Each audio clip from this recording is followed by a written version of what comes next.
Hello students, कैसे हैं आप सब। तो आज मैं आपको मिलवा रहा हूँ दो ऐसे स्टूडेंट्स हैं जिन्होंने अभी रिसेंटली सीए फाउंडेशन का एग्ज़ाम क्लियर करा है और बहुत अच्छे मार्क्स से पेपर क्लियर करा है। तो आज आप जानेंगे उनके बारे में, उन्होंने कैसी प्रिपरेशन करी और क्या खाते पीते थे ऐसे जो इतने इतने अच्छे मार्क्स ले आते हैं ये। तो आइए मिलते हैं उनसे। तो ये हैं वो महान लोग, इनसे मिलते हैं अपन, पूछते हैं इनसे क्या खाते पीते हैं ऐसा। तो ये अर्जुन है, अर्जुन के 312 नंबर आए हैं और ये है अनामिका, इनके 90 मार्क्स आए हैं अकाउंट्स के अंदर। तो आप ऐसा क्या करते थे यार, आप इतने इतने मार्क्स आ जाते हैं। ऐसा कुछ स्पेशल नहीं है, हम भी वही खाते थे जो नॉर्मल लोग खाते हैं। बल्कि फाइनल में तो कम ही खाते थे। हाँ, मैं तो पतली भी हो गई थी। मतलब ऐसा कुछ स्पेशल नहीं खाते थे, मतलब हमारा खाना हमारा और आपका खाना सबका सेम होता है। नहीं सेम, अगर स्पेशल होता तो हम अभी भी वही खा रहे होते। अच्छा, तो ये मेरे कुछ क्वेश्चंस हैं जो बच्चे मुझे बार बार पूछते हैं। वैसे तो हमें बताते ही रहते हैं, आपको भी हमने बताए हुए हैं, लेकिन ये होता है कि बच्चों को आप खुद बताओगे तो उनको ये लगता है कि हमारा बराबर का कोई हमारे को बता रहा हो ना, तो ज्यादा अच्छा लगता है उनको। तो पहले जो क्वेश्चन है मेरा वो ये है कि नंबर ऑफ आवर्स कितना पढ़ते थे आप, कितने घंटे स्टडी करते थे दिन के अंदर, कितना घंटे जरूरी है इसके लिए पढ़ना। नंबर ऑफ आवर्स ऐसे कुछ मैटर नहीं करते, क्वालिटी मैटर करती है। तो इफेक्टिव स्टडी करना जरूरी है। अब सेम बच्चा होता है, कोई 14 घंटे पढ़ता है, कोई 15 घंटे पढ़ के क्लियर करता है, और वहीं कोई 5-6 घंटे पढ़ के भी क्लियर कर सकता है। तो क्वालिटी मैटर करती है, टाइम से क्या पढ़ा। तो फिर आप यही कहना चाहते हैं कि इफेक्टिव स्टडी होनी चाहिए अगर आप पढ़ते हो। इफेक्टिव स्टडी और एक है कि आप जितना भी कर रहे हो आप खुद को सेटिस्फाई करो कि हाँ मैंने ये किया है, मैंने अच्छे से किया है। आपको वो चीज दोबारा उठाने की एक बार नीड ना पड़े। मतलब आप एक बार जितना पढ़ो उसको अच्छे से पढ़ो, बारी बारी पढ़ने की बजाय तो एक बार उसके अंदर जितना टाइम लगता है उतना लगाएं आप उसके अंदर। तो ठीक है। तो सेकंड क्वेश्चन मेरा ये था कि सोशल मीडिया से आप कितना टच में थे, वो कैसे कैसे उसको मैनेज करते थे, क्योंकि आजकल बच्चे जो हैं काफी रील्स बनाते रहते हैं। तो कैसे आज की जनरेशन में यही टाइम चल रहा है कि हर कोई सोशल मीडिया पे एक्टिव है। हम लोग भी एक्टिव थे, बट मतलब लास्ट मंथ एग्जाम से पहले का जो मंथ था और 2 मंथ्स थे उनमें हमने थोड़ा कम कर दिया था, और जो लास्ट मंथ था उसमें हमने थोड़ा ब्रेक ही दे दिया था। बिल्कुल छोड़ दिया था उसको। बिल्कुल नहीं, थोड़ा बहुत व्हाट्सएप ग्रुप्स पे एक्टिव रहते थे क्योंकि टेस्ट सीरीज चलती रहती थी और वो सब देखने के लिए। तो जितना जरूरी था बस आपने उतना ही यूज करा, सिर्फ लिमिटेड सा यूज करा व्हाट्सएप और सोशल मीडिया को। तो यही है कि सोशल मीडिया को कम से कम यूज करें, ऐसा नहीं कि करें ना, क्योंकि आजकल ऑनलाइन का जो है, ऑनलाइन का जमाना आ गया है। तो उसके अंदर क्या है कि आप टेस्ट सीरीज अगर आप ऑनलाइन दिए जाते हैं, वैसे तो फेस टू फेस हो जाते हैं यहाँ पे, लेकिन फिर भी कुछ डाउट्स होते हैं जो आपके घर पे हैं, और आप रात को पढ़ रहे हो, आपको कोई डाउट्स आ जाता है तो आप टीचर से पूछ लेते हो व्हाट्सएप पे। बस इतना थोड़ा सा यूज होता है, इतना चाहिए होगा बस। मतलब ब्रेक ब्रेक में यूज करते थे आप, अगर आपको ब्रेक लेना हो तो आप यूज करते थे। सोशल मीडिया से आपको दूर रहना है आप सबको। थर्ड क्वेश्चन मेरा बच्चों का ये है कि बच्चे कहते हैं मॉक टेस्ट के लिए कितनी इंपॉर्टेंस है इसकी, मॉक टेस्ट देना जरूरी है या नहीं देना, आप क्या बताना चाहेंगे अर्जुन इसके बारे में। मेरे हिसाब से कोचिंग का रोल 50% ही होता है, बाकी 50% role mock test, practice test, इन सब का ही होता है। अब मान लो जैसे क्रिकेट में कोई फाइनल मैच है, उसके लिए अगर आप बिना प्रैक्टिस करे ही जाओगे, सिर्फ नेट प्रैक्टिस करके बिना कोई प्रैक्टिस मैच के लिए जाओगे तो परफॉर्मेंस नहीं आएगा। तो इसलिए कोई भी प्लेयर इंजर्ड होता है उसके लिए भी पहले ये कहते हैं कि आप पहले प्रैक्टिस मैच खेलो, उसके बाद मेन मैच में। तो प्रैक्टिस बहुत ज़्यादा जरूरी है। तो मैं भी बच्चों को यही बोलता हूँ क्लास में कि फाइनल टेस्ट अगर आपको देना है, अगर आपको फाइनल मैदान में पहुंचना है, तो पहले आपको उसकी प्रैक्टिस करनी जरूरी है। सेम टू सेम यहाँ पे खेलना जरूरी है, आप तभी मैदान में वहाँ पे खेल पाओगे। और इसके लिए तभी तो हम यहाँ पे टेस्ट लेते हैं, तभी मॉक टेस्ट देना जरूरी है। तो कितने मॉक टेस्ट आपने दिए थे पेपर से पहले? कम से कम 4-5 पर से हमारा लास्ट का मंथ जो था वो मॉक टेस्ट में हमने किया पूरा मॉक टेस्ट करा, जिसमें 100 मार्क्स से आपने सब्जेक्ट दिए पूरे। 100 मार्क्स के हिसाब से आपने जो पेपर का लेवल होता है वैसे आपने सारे पेपर दिए सारे। वो जरूरी है। आप कितने बच्चों को बताना चाहोगे कितने टेस्ट देने चाहिए कम से कम पेपर में जाने से पहले? हर सब्जेक्ट के एटलीस्ट 5 से 6 मॉक टेस्ट 5 से 6 मॉक टेस्ट कर लें, ताकि आपका पेपर वाला जो पेपर होता है वहाँ पे आपका क्या एक्सपीरियंस था जब आपने लास्ट पेपर दिया फाइनल एग्जाम? फाइनल एग्जाम में हमें ऐसा कुछ नहीं लगा कि हम कुछ नया देख रहे हैं या फिर हम पहली बार पेपर दे रहे हैं। मतलब हमारी कंसिस्टेंसी पहले से ही थी, तो हमारी कंटिन्यूटी बनी हुई थी, तो हम वहाँ हमें कुछ ऐसा अलग नहीं लगा। बहुत ज्यादा कॉन्फिडेंस बूस्ट अप हो जाता है आपका, क्योंकि आपने 6 पेपर यहाँ पे पहले आपने दे चुके होते हो, तो आपको वहां जाके कुछ लगता ही नहीं है, कुछ नया नहीं लगता। क्योंकि बहुत सारे बच्चे ये गलती करते हैं, वो घर पे पहले प्रैक्टिस करके ही नहीं देखते, जो सेल्फ स्टडी करते हैं या ऑनलाइन कोचिंग ले रहे हैं, फेस टू फेस में तो टीचर आपके बहुत सारे टेस्ट ले लेते हैं। आजकल जैसे आपकी बच्चे घर पे मंगा लेते हैं, ऑनलाइन क्लासेस लेते हैं, तो वो अपने आप को कभी भी चेक नहीं करते। तो अपने आप को चेक करना बहुत जरूरी है, मतलब Yes, sir. क्योंकि फेस टू फेस में तो टीचर आपको गाइड कर देता है कि आपकी कहाँ कमी है, क्या कमी नहीं है। जब आप सेल्फ स्टडी करते हो तो आपको ये सेल्फ एनालिसिस करना बहुत जरूरी है। Yes. तो उससे रिलेटेड ये अगला क्वेश्चन है मेरा कि गाइडेंस कितनी मैटर करती है। गाइडेंस होनी चाहिए या नहीं होनी चाहिए इस एग्जाम में? अगर कोई बच्चा सेल्फ स्टडी कर रहा है नामिका, तो आप मुझे बताएं, कोई बच्चा अगर सेल्फ स्टडी कर रहा है तो आप उसको क्या गाइड करना चाहोगे? कोई भी सेल्फ स्टडी कर रहा है, वो सेल्फ स्टडी कर रहा है, अच्छी बात है, बट उसको उसके पास किसी की गाइडेंस होना बहुत जरूरी है। वो अपने सीनियर्स के कांटेक्ट में रहे, उनसे पूछता रहे आपने कैसे स्टडी की, कैसे कंसिस्टेंसी बनाए रखी, कितना टाइम पर सब्जेक्ट को दिया, और मतलब जो भी मतलब उनसे गाइडेंस लेना बहुत जरूरी है। तो आप यही कहना चाहेंगे कि मतलब अगर आप सेल्फ स्टडी भी कर रहे हैं तो किसी न किसी के कांटेक्ट में रहे हैं। Yes.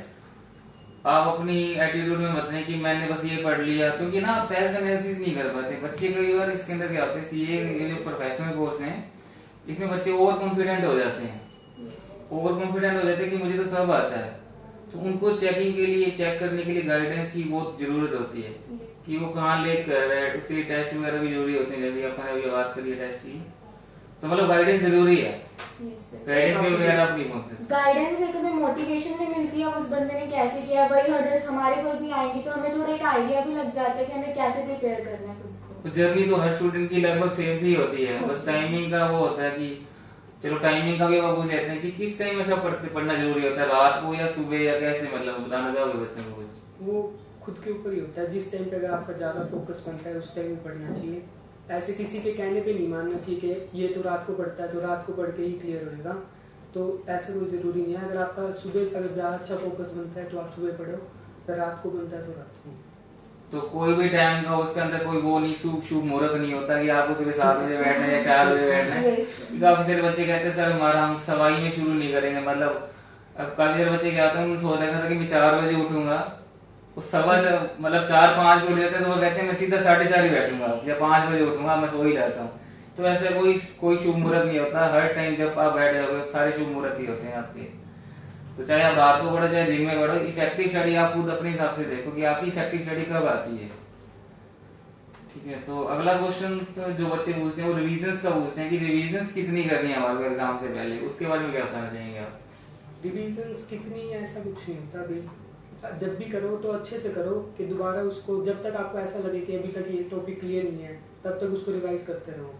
और जब क्लियर हो भी जाए तो भी ऐसे टाइम रखो भी इतने टाइम बाद मुझे ये चैप्टर दोबारा करना है, अगर अच्छे से वो भी कर तो पहले। तो आप यही कहना चाह रहे हैं कि रिविजन्स की नंबर जो होते हैं वो मैटर नहीं करते, मैटर करता है कि जब तक आपको वो समझ नहीं आ रहा तब तक आपको वो करते रहना चाहिए। मतलब जब तक आपका कंसेप्ट क्लियर ना हो जाए तब तक आप उसको रिवाइज करते हैं, जब तक कि आपको वो सबकॉन्शियस माइंड में बैठ ना जाए तब तक आपको तैयारी करते रहनी चाहिए। तो ये कहना गलत होगा कि नंबर ऑफ रिवीजन 3 करनी चाहिए, 2 करनी चाहिए, आपका पेपर क्लियर हो जाएगा? ऐसा कुछ नहीं है, बट आपके पास टारगेट्स होने चाहिए कि मुझे मैंने ये चैप्टर अब किया तो ये मुझे दोबारा उठाना है एक बार। वो आपके पास टाइम पीरियड होना चाहिए, बीच में सारे चैप्टर्स कवर करके आप फिर से उसी चीज को दोबारा उठाओ एक बार। ठीक है, तो लास्ट क्वेश्चन हम ये पूछेंगे आपके फाउंडेशन में, जैसे कि बच्चों के साथ ये होता है या तो वो मैथ में वीक होता है या उसका लो सब्जेक्ट वीक होता है। एक सब्जेक्ट वीक होता है, एक सब्जेक्ट बच्चे डरते ही रहते हैं। मान लो कोई एक्सेप्शनल केस है, किसी अकाउंट्स में वीक हो सकती है, पर इकोनॉमिक्स में वीक हो सकती है किसी की। तो ज्यादातर बच्चे, जब तक मेरा जो एक्सपीरियंस है वो यही कहता है कि मैथ और लॉ में बच्चे ज्यादा डरते हैं। तो मैथ में क्या रीजन हो सकता है? मैथ क्योंकि +1 +2 में ज्यादातर बच्चे अडॉप्ट नहीं करते, मैथ होता नहीं उनके पास, तो ओरिजिनल में होता है या होता ही नहीं है, तो काफी लाइटली ले लेते हैं। लाइटली लेते हैं, फिर वो सीए में आते तो मैथ में थोड़ा पहले उनको डर होता है पहले से मैथ का, इस वजह से वो ढंग से फोकस नहीं कर पाते मैथ्स पे। और बट वैसे ऐसा कुछ नहीं है, मैथ्स मतलब जो फाउंडेशन का हमने किया वो वाला मैथ्स नहीं है जो +1-2 में आता है, वो एप्टीट्यूड टाइप है। इजीली अगर हमें ट्रिक्स आ गई है करने की तो हम उसे इजीली सोल्व कर सकते हैं, सोल्व हो जाता है। और वैसे भी 40 मार्क्स जैसे अपने को लेने हैं, अगर मैं सीए के एवरेज बच्चे की बात करूं जिसको सिर्फ 40 मार्क्स लेने हैं, तो अपनी वो रीजनिंग पक्की कर सकता है पहले। 20 मार्क्स की 20 मार्क्स की रीजनिंग होगी, स्टैट फिर पक्की कर सकता है, और मैथ के कुछ इंपॉर्टेंट चैप्टर्स होते हैं जैसे टाइम वैल्यू मनी वगैरह, ऐसे चैप्टर वो पक्के कर सकते और हैं। उसमें मैथ का पहले का कोई रोल भी नहीं होता। मैथ में रोल नहीं होता और लास्ट टाइम में 15 मार्क्स का टाइम वैल्यू मनी आया है जैसे। Yes. तो कुछ इंपॉर्टेंट टॉपिक्स अगर आप सिलेक्टिव स्टडी भी कर लो तो आप आराम से पर क्लियर कर सकते हो। Yes. यस सर, ऐसा कुछ और- नहीं है कि मतलब मैथ से इतने डरने की कोई जरूरत नहीं, आप बाकी जैसे स्टैट्स और लॉजिकल रीजनिंग को ले सकते हो। तो मतलब एक आप प्रॉपर प्लानिंग कर लें टीचर से पूछ के या सीनियर से पूछ के कि तो पेपर क्लियर करना कोई खास बात बड़ी बात नहीं है, अगर आप सिर्फ एक क्लियर करने की बात करेंगे। यस तो एक लो वीक होता है बच्चों का, उसका क्या कारण हो सकता है? लो में मार्क्स क्यों नहीं आ रहे बच्चों के? क्योंकि Low- टीचर तो सेम ही पढ़ाता है बच्चों को। लो बच्चों को इसलिए वीक रह जाता है क्योंकि वो उसके साथ कई बार पार्शियलिटी कर लेते हैं और एक ये अनफैमिलियर सब्जेक्ट हो जाता है थोड़ा सा फाउंडेशन में आकर, क्योंकि बाकी सब्जेक्ट्स मतलब ऑलमोस्ट सबने थोड़ा थोड़ा किया हुआ होता है, बेसिक उनको पता होता है। बट लो का बिल्कुल ही अनफैमिलियर होता है तो वो थोड़ा ये भी सोचते हैं कि नया है, थोड़ा करने में भी उनको टाइम लगता है। और बट ऐसा कुछ नहीं है, मतलब आप अगर लो कर रहे हो तो उसको अच्छे से पढ़ो, कंसेप्ट अपने क्लियर करो और एग्जाम से पहले भी मतलब अगर आप कोई टॉपिक उठा रहे हो तो आप उसको अच्छे से प्रिपेयर करो। प्रेजेंटेशन मैटर करती है। प्रेजेंटेशन बहुत मैटर करती है। तो आप वही दो चीजें यही बता रहे हो जो आपको ट्रस्ट है कि लो में हम पार्शियलिटी कर लेते हैं।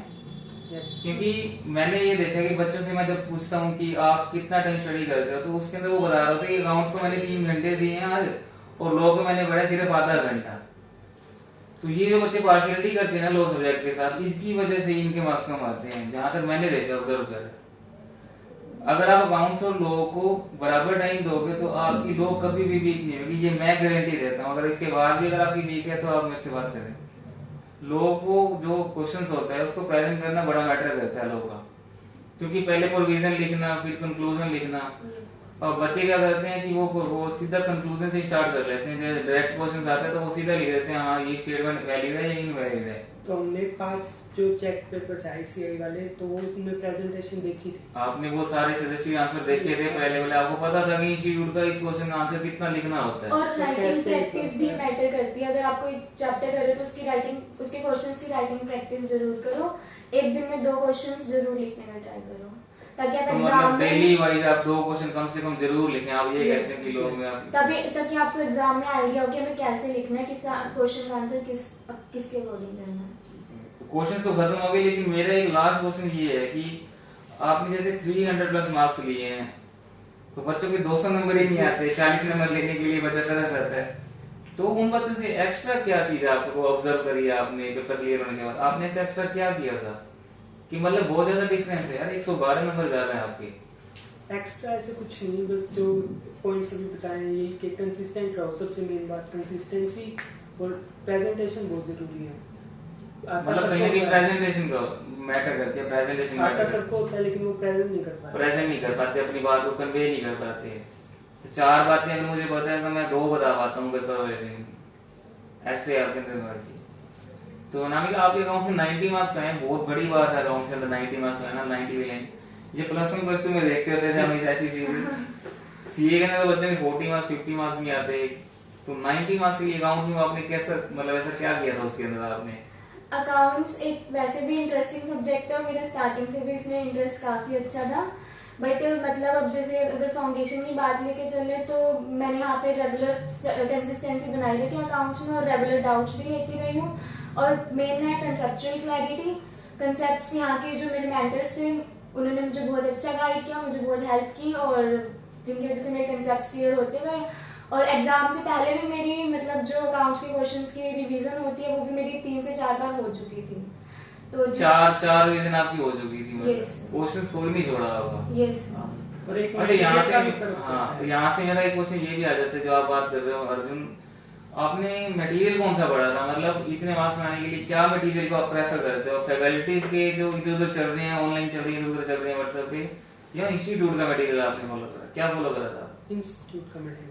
सिर्फ इंस्टीट्यूट का? यस। यस इंस्टीट्यूट ने जो मटेरियल दिया वही बुक्स, वही follow। उसके अलावा कोई भी बुक आपने यूज की हो? उसके अलावा जरूरत ही नहीं पड़ती कुछ करने की। जब आपने मेन सागरी कर लिया तो आपको बीच में से कुछ जरूरत ही नहीं नदियों में से पढ़ने की, है ना?